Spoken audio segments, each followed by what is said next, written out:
Welcome to The Life of Letters, a podcast where we explore the artistry, history, and future of calligraphy, penmanship, handwriting, and lettering. I'm your host, Laura Edralin, a calligrapher based in London with a forgotten degree in archaeology and a curiosity for the stories behind the letters and beneath the ink.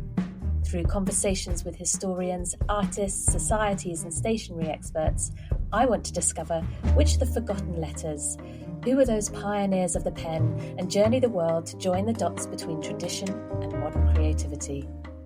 Whether you're a seasoned calligrapher, a lover of beautiful handwriting, or simply someone fascinated by the evolution of letters, type, and the written word, it's great to have you with me. So grab a cuppa, perhaps your favourite pen, settle in, and let's dive into the life of letters. I am delighted to be speaking with Susie Leiper. As a calligrapher and painter, Susie works on everything from monumental walls and canvases to small tablets and artist books. Her secretary hand calligraphy features on all 4 Royal Bank of Scotland polymer banknotes, and her work is held in many national and international collections. Susie is a member of the Society of Scribes and Illuminators and the Calligraphy and Lettering Art Society, 2 institutions I have become aware of since researching this podcast. So I'm really excited to talk to Susie about her work and also all these sorts of places where she is connected. Susie, a huge welcome to the Life of Letters podcast. Thank you so much for being here. Thank you.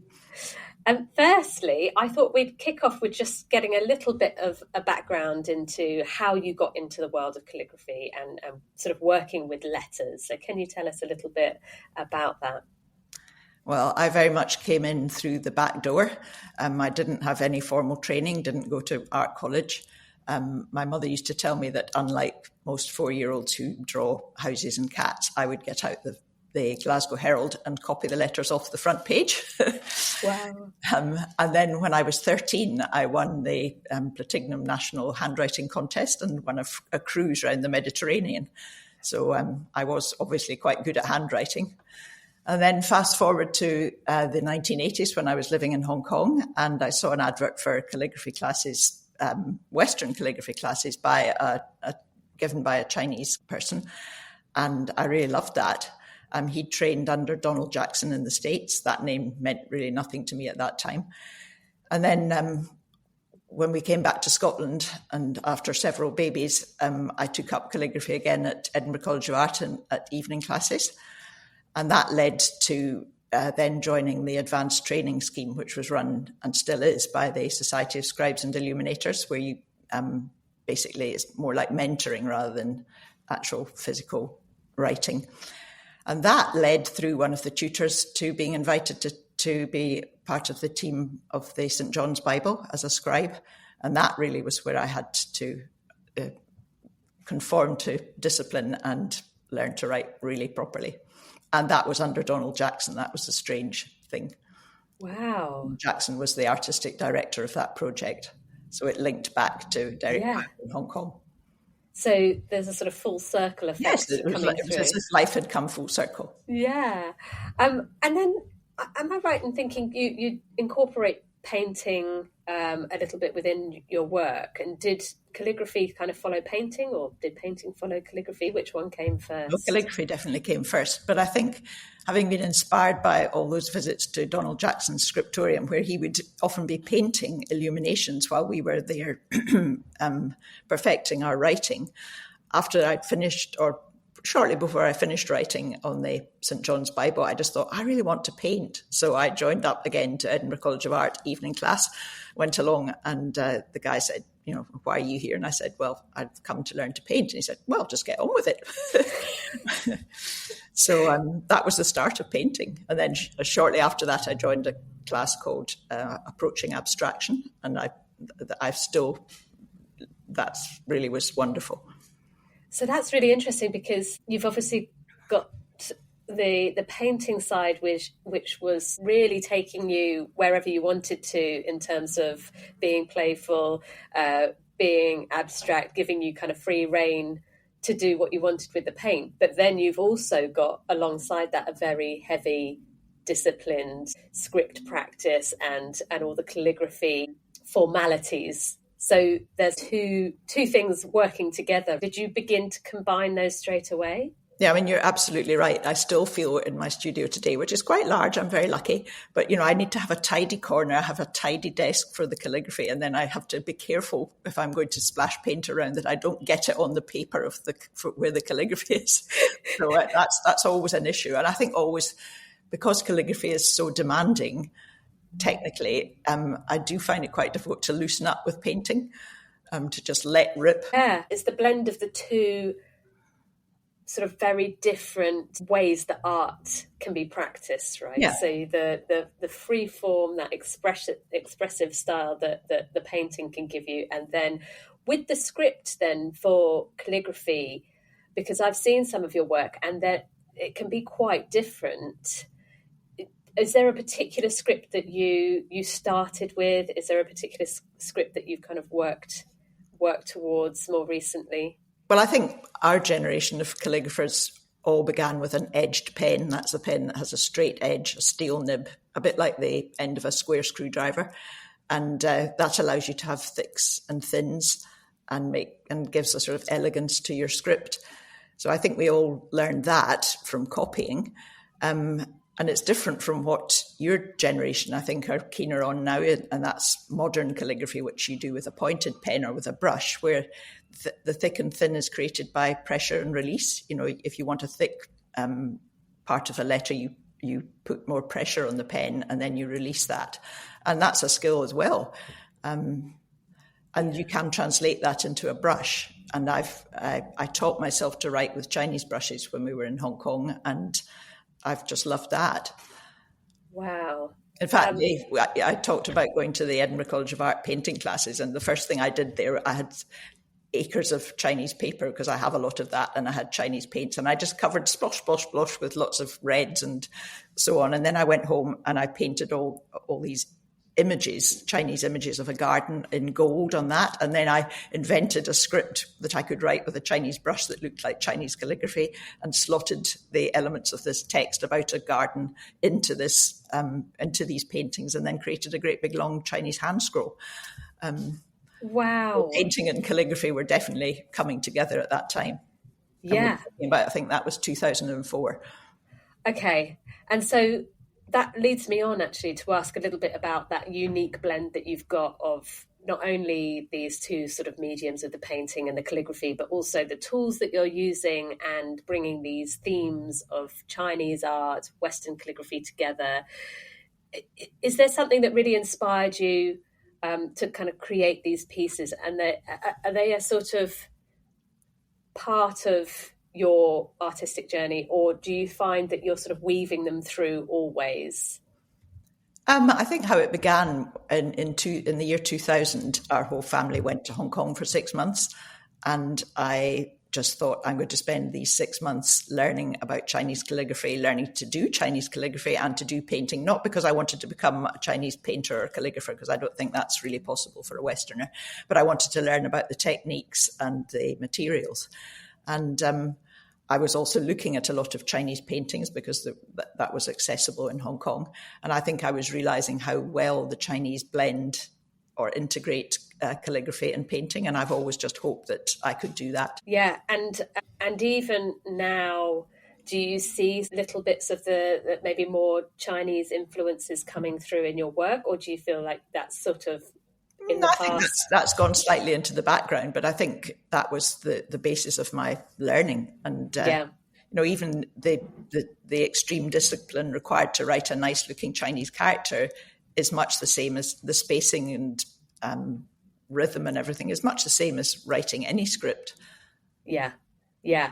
And in your studio, I mean, this is a sort of joke that goes on and on with lots of different calligraphers I talk to, where you kind of end up with endless supplies, and, shopping for new tools and pens is such an exciting thing. But have you in your studio got lots of different elements that inspire you, maybe stuff from your time in Hong Kong, maybe things that you've brought back and collected over the years? You said you've got a very sort of tidy discipline corner. Does that ripple out into lots of I have a windowsill covered in pots of Chinese brushes, quills, pencils, charcoal, the lot. And I have a pan chest full of paper that I'm keeping for something special one day. But I'm now realizing, well, I think maybe I should just use that paper and not go and buy something else.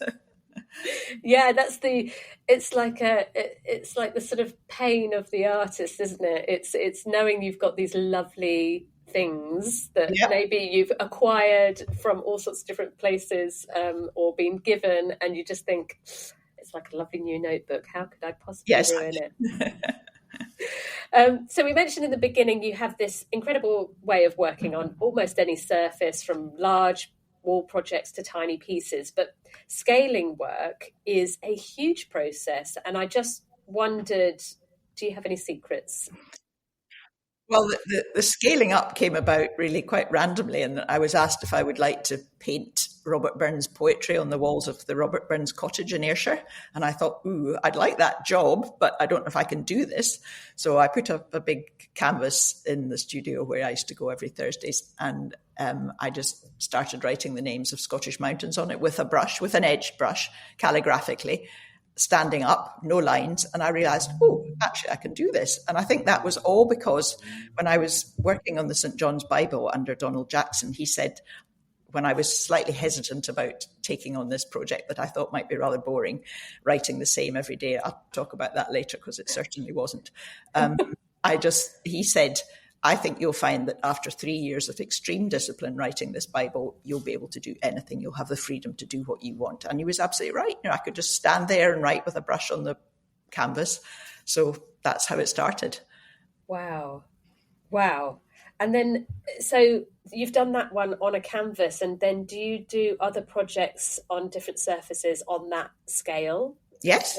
I think one of the most fun projects I was involved with was with our artist book group.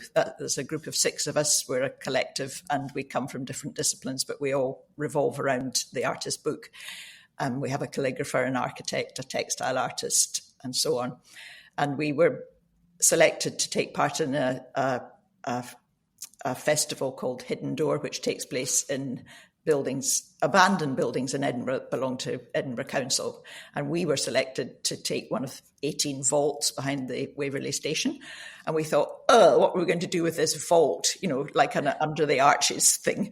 We thought, which was all damp and disgusting. We can't fill it with artist books. So we suddenly had the vision, let's treat the whole vault as a book with these great doors would be the cover. And we looked into the history of the area, and that's what our exhibits were based on. And then my project was on the inside doors to talk about the history of the area and the vaults and the present day, the festival. And then on the outside, I painted a huge what might be, and we asked visitors to the festival to say, what do they think these vaults should become in the future?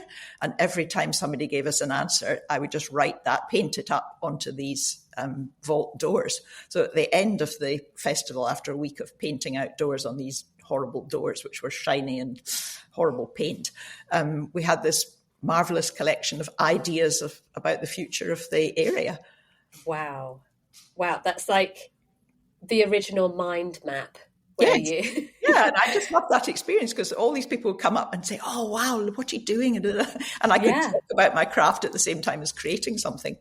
Yeah, and that's an art in itself, actually, having somebody watch you do something live. It is, yes. Like to do a video. Oh, no, thank you. And then on the other scale of things, the sort of smaller projects, what kind of things have you had to kind of squeeze onto very small surfaces and canvases? I think small things come about mainly because I love making books, and I like the fact that if you make a book, you make the pages, you make the end papers, you make the covers. I make a slipcase or something to put it in. It's a total project, and it can be very small or it can be a bit larger. Yeah, you can scale that as much as you want, right? Yes. And I then have to confess, if I'm painting letters that are quite small, I do wear one of those jewellers or dentists' eye things to yes. to magnify everything. But I did wonder about tools in terms of scaling projects. If it's a very small surface, are you having to use incredibly small brushes? Are you using brushes to create this? Sometimes, yeah. Yeah, yes. Well, for small things, I'm doing painted lettering. I would probably be using either very small sable brushes or small Chinese brushes. The great thing about Chinese brushes, if you know what the hair bit looks like, they have quite a fat body and then a very sharp tip. Yeah. And so the body, that fatness holds the ink or the paint, and the tip can be just wiped on the edge of the dish to become incredibly fine. So you can keep going for a long time with this loaded brush, but get extremely fine lines at the same time. That's very interesting. Yes, that makes me want like your modern calligraphy. Yeah, yes. It makes me want to go and try one. I've got one in the cupboard, classic, the same as you said earlier. It's there, but I can't possibly bear to So use there are it. so many different types of Chinese brush. You get sheep hair ones, which are you never get a really sharp point on those. You get mixed hair ones that have wolf eyebrows. I even have on one of them. Wow. And maybe fox hair around the outside, because the different hairs have different qualities. Maybe sharpness or maybe absorbency.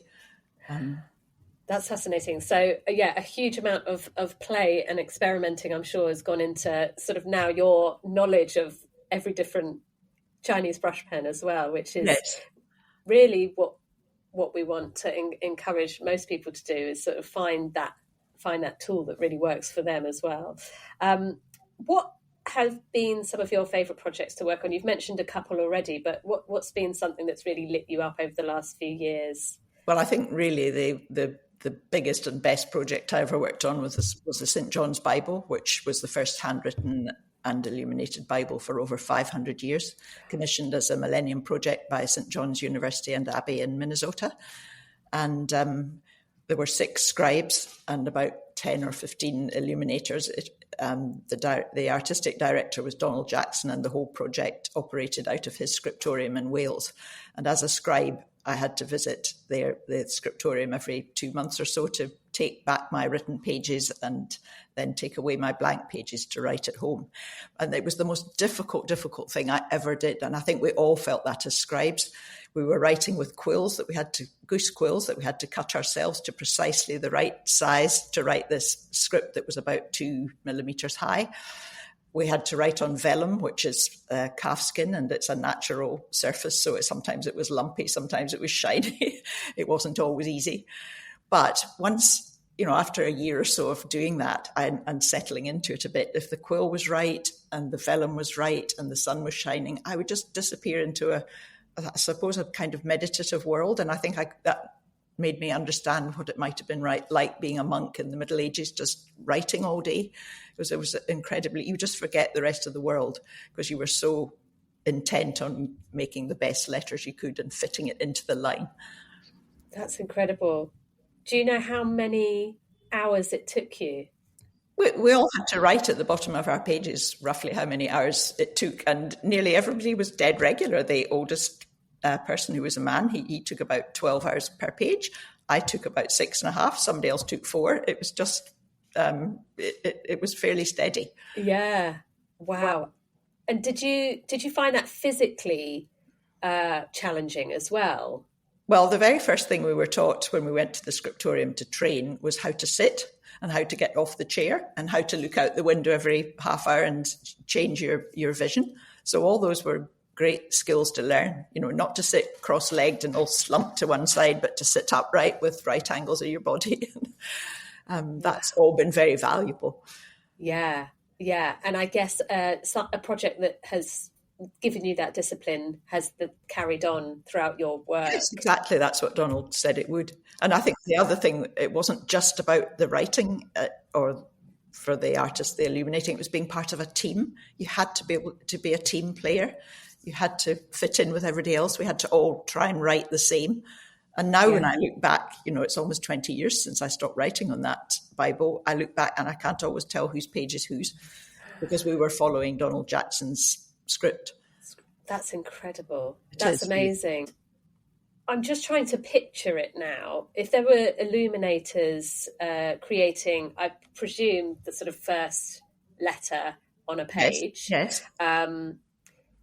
are they going first, or are you doing the page of words and then they're adding theirs in, or is it a combination? Well, after one of the scribes had to write the text after Donald had done a major illumination, he said that was so scary, so they changed after that, and the writing was always done first, and then the illumination afterwards.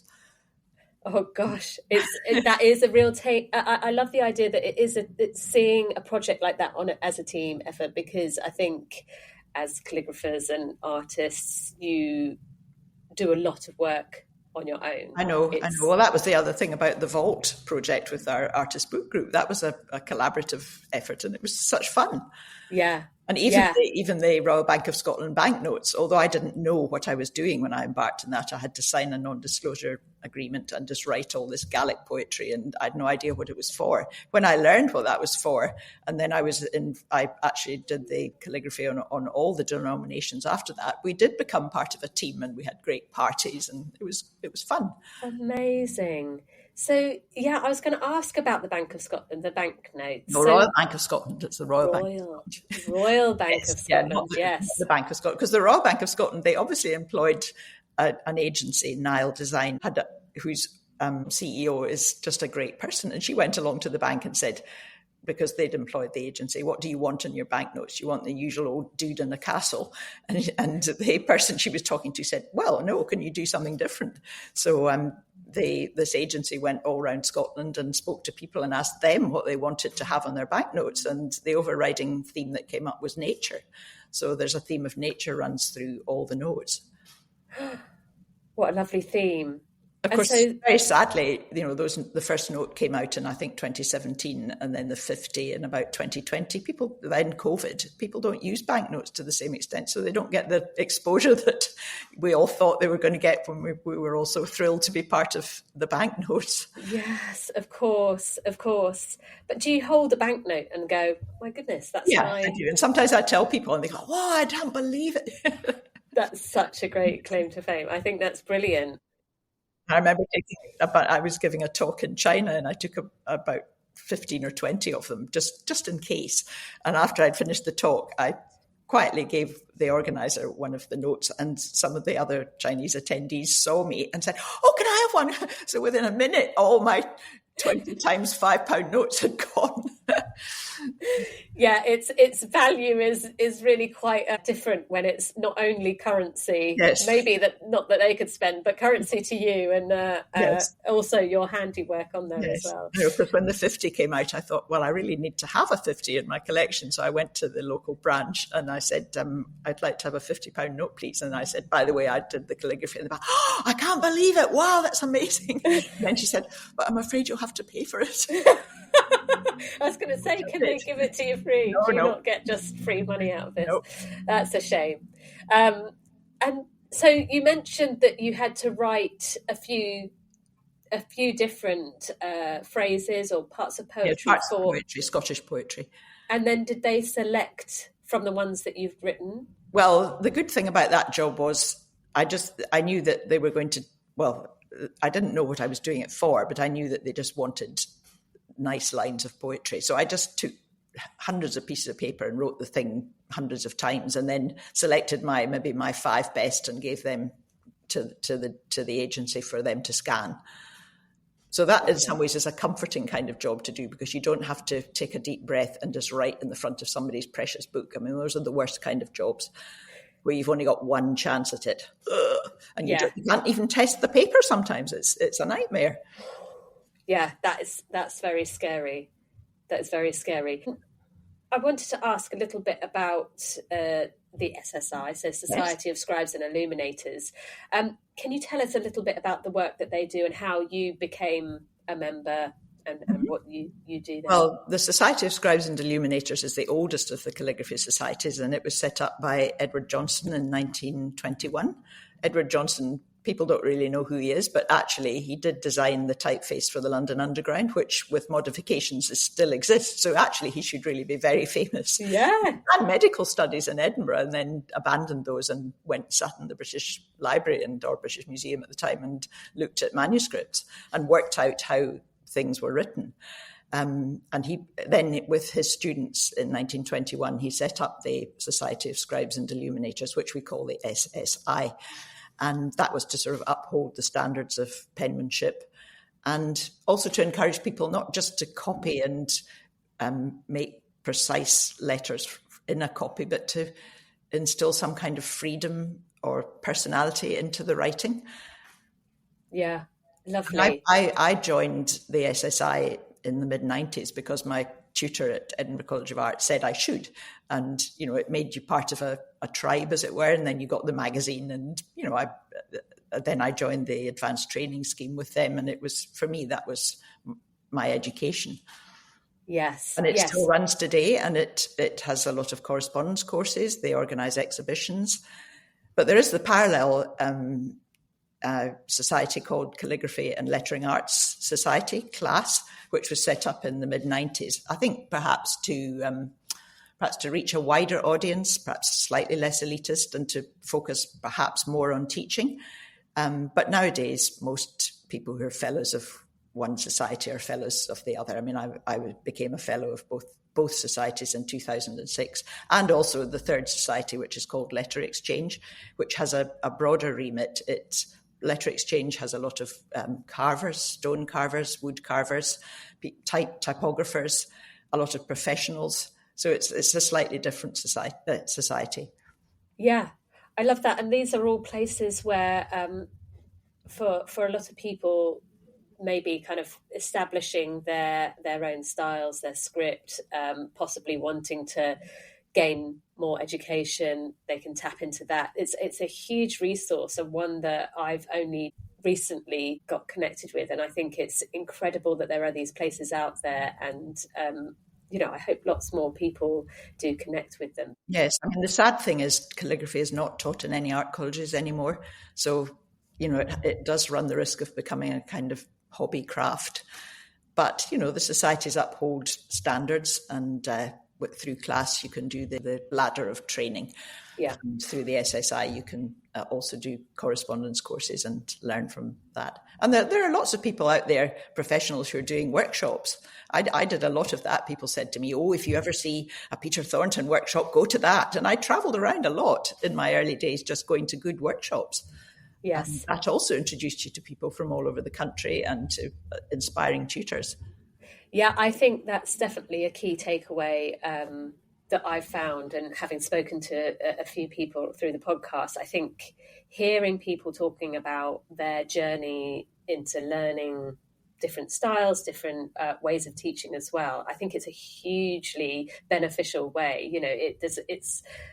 It can feel a little bit like, who am I to go and join another workshop? I should be teaching this. I should be at this standard, so I can't possibly look like I need to learn anything else. But actually, you can never stop learning. Never. No, exactly. And so many different approaches, and also just to reinforce your knowledge and how you do teach. Yes. I think it's a great way to share different approaches and teach different people who will learn differently. But I think there are some people who are sort of workshop junkies and just go along and want to learn something new and buy all the stuff. There does come a time when you've actually, especially immediately you come back from a workshop, you ought to just get on with it and make something that's new, that's not exactly what the teacher taught you, but using the skills you've learned. And that's a great way to develop. Oh, I love that. Yes, absolutely. Yeah, you can go workshop crazy, can't you? And just almost hide behind learning rather than actually do the creating. Yes. I also find that doing commissions is also a way forward for me, or has been. Sometimes I'm asked to do something, I think, I don't really want to do this. But, I work out a way to do it. And then I realize, this is doable, and I could take it somewhere else. So or it works the other way. Sometimes I'm given a commission and I think, how am I going to do this? And then I think, well, what am I doing at the moment? And it turns out that the commission, I do the commission in a way that reflects where I'm at the moment. Yes. Yeah. And in terms of the projects that you work on, obviously there's people who commission you to do things, but then there are projects that you must sort of self initiate or have some sort of self motivation behind. Is there particular projects that you've done just for your own interest? I'm thinking of the book and various things you can tell us about. Very few commissions come from me. They come as a request from outside, and some of them I've been doing for years, like church memorial books or diplomas for the Royal College of Physicians in Edinburgh. And actually those jobs in some ways are very boring, but on the other hand, they keep your hand in, they keep you writing. And I actually love them sometimes. It's like doing your maths homework. You know, when you've done it, you've finished it. It's not like your English homework. Oh, I've got to write an essay. What am I going to say? But you're right. If you mean by the book, my complete handwritten and illustrated edition of Nan Shepherd's The Living Mountain, which that came entirely from me. But then I wouldn't have been able to do that if I hadn't worked on the St. John's Bible, because I wouldn't have understood books, or I wouldn't have known how wonderful it is to write text, you know, on consecutive days over 200. Well, my Living Mountain is 232 pages. Wow. With about 80 paintings in it. So it was a huge project. And what kept you going? Because I can only imagine that a project on that scale in terms of length of time that it's going to take you. I know you'd already had the sort of discipline of doing a project that was lengthy, but when it's self-motivated, I always feel like it's a real struggle to stay on it, because there's nobody expecting you to do it. No, you're absolutely right. And I would work chapter by chapter. And I mean, I liked having the project in the background so that if I didn't have a job or an exhibition or anything like that, I could just do that on an afternoon or something. And I plodded along like that. And then when COVID came, I think I must not have worked on the book for about a year. And I suddenly thought, you know, this is the project for me. I was very lucky I had access to my studio.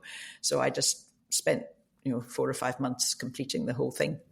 Wow. And is that just a single book? Is that something that people can access? No, it is a single book bound. It was bound in Glasgow by a wonderful bookbinder called Gillian Stewart, who totally got me. And it's bound in 6 volumes, each with their own box. I won't go into it, but there was a publishing proposal, but I'm afraid that didn't come to fruition. But you never know. Maybe it will one day. Yeah, when that time is right. Yes. And so 2 other things I was going to ask you. One, you do a lot of speaking at events and talks, and you've got one coming up, I know, at the class event. Is there something that you particularly enjoy about these speaking opportunities? I think I feel guilty that I'm not a teacher, that I have taught a little bit, but I really ought to be passing on my skills. But in the end, the way my life has turned out, or through my personality, my way of broadcasting calligraphy is through exhibitions and through talks, giving talks. And I think the nice thing about giving talks, I just love assembling those PowerPoints that are full of illustrations. It's like writing a book. And I like that. I gather all the illustrations together on the topic, photos, and then I upload them onto the PowerPoint, then I write about them and I think about them. And it all becomes a story. And I love doing that. That's lovely. It's, again, it's this sort of echo of the book, of the stories, of the, yes, these little projects that you can compile and piece together. That's lovely. And finally, what are you working on at the moment? Are you doing anything in particular? Have you got some projects in the pipeline? I'm embarking on I've already been working on it for about 6 months in the background, but I'm about to start actually doing it, a huge project for one of the Oxford colleges. I've been doing all the diplomas that I do seem to have come in these last few months for the Royal Scottish Academy, the Royal College of Physicians of Edinburgh, and the Wardy Church Memorial Book. And then I'm part of a 3-man exhibition in a gallery in Fife in March, and that's quite a lot of preparation. It's not just painting the paintings, there's all the background stuff you have to do for social media and captions and photos and whatever. And then I'm part of another exhibition later in the year with our artist book group, which will just be artist books. So I want to make some new ones of those. Wow, endless projects. And I've got the talk to prepare, and I'm writing an article. So I'm never short of things to do. We're keeping you busy. Yes. With the diplomas, do you mean that you're doing the sort of certificates? The diploma comes to me ready printed. They're quite large. Right. And then I have to write the name on one line. And then for the physicians, I have to write the date in Latin, which takes 2 lines. So 135 times of writing Viginti duo die mensis aprilis anno domini bis millesimo Viginti quatuor, but, you just do it. You do it, yeah. But that does come with years of training. I think you're right. It goes back to knowing. Yes. Most of them I can't read, so you're constantly looking backwards and forwards so you don't make a mistake. Yes. Also, something that I think a lot of calligraphers suffer with is the idea that you actually, when you're not focusing on the spelling, that's kind of good because you're focusing on the art. Yes. And you're not thinking about handwriting. You're thinking about crafting intentional sort of strokes and shapes, but then it's so easy to spell something wrong. Oh yes, especially when you get to the end of usually a commission in the last line and you're sort of thinking, nearly finished, and you go and make a mistake. Yeah, that's why the St. John's Bible was written, or one of the reasons why it was written on vellum, because you can actually scrape out the mistake and then reform the surface of the vellum, and you'd almost not notice. If there was if you missed out a whole line and then you'd written about 20 lines after that, there was another way of mending that, and that was writing the line in the margin at the bottom, and then somebody would paint a little chain with a bird poking that line into the correct place. That's incredible. Is vellum? What is vellum? Vellum is calfskin, or it can be goatskin or sheepskin, which is prepared. I mean, there's only one vellum producer in the whole country now, William Cowley's, and they make vellum for drum skins or for parchment, for writing on. Okay, so not easy to come by. No. We won't use it every day. No. How do you stay on task? So if you've got this variety of projects coming up, do you time block out for each one so you can completely get into that mindset for that project in terms of the script and the materials and the tools that you need?